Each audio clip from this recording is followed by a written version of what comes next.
Aujourd'hui, on s'attaque à la myopie. Et oui, après la vidéo de l'hypermétropie, on s'attaque à, on va dire, la différence, enfin, à l'opposé complet.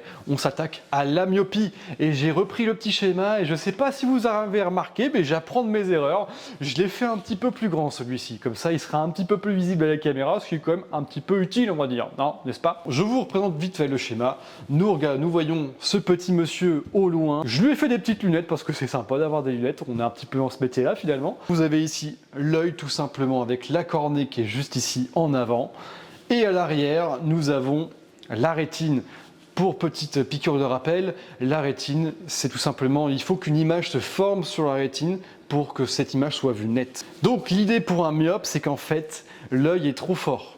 C'est sa puissance, la puissance de l'œil, donc en dioptrie dans l'optique, est trop forte. Vous pouvez un petit peu briller en société si vous êtes myope, si en soirée, n'hésitez pas à dire voilà, j'ai besoin de lunettes parce que mes yeux sont trop forts. Pardonne-moi d'être trop fort en fait, pardonne-moi de porter des lunettes. Du coup, c'est ce qui va amener à ce petit problème de vision, donc une vision qui est vue floue au loin. Et pourquoi? Parce que, donc là par exemple, le monsieur qu'on regarde au loin, l'image de ce monsieur va se former en avant de la rétine. Donc vous avez les faisceaux juste ici qui vont se croiser malheureusement en avant de la rétine. Et donc c'est ce qui va créer ce défaut visuel. Nous allons avoir en fait une vision floue au loin. Donc ça, c'était pour la première partie. N'hésite pas à regarder la deuxième partie, puisque du coup, je vais expliquer ce qui se passe pour de près.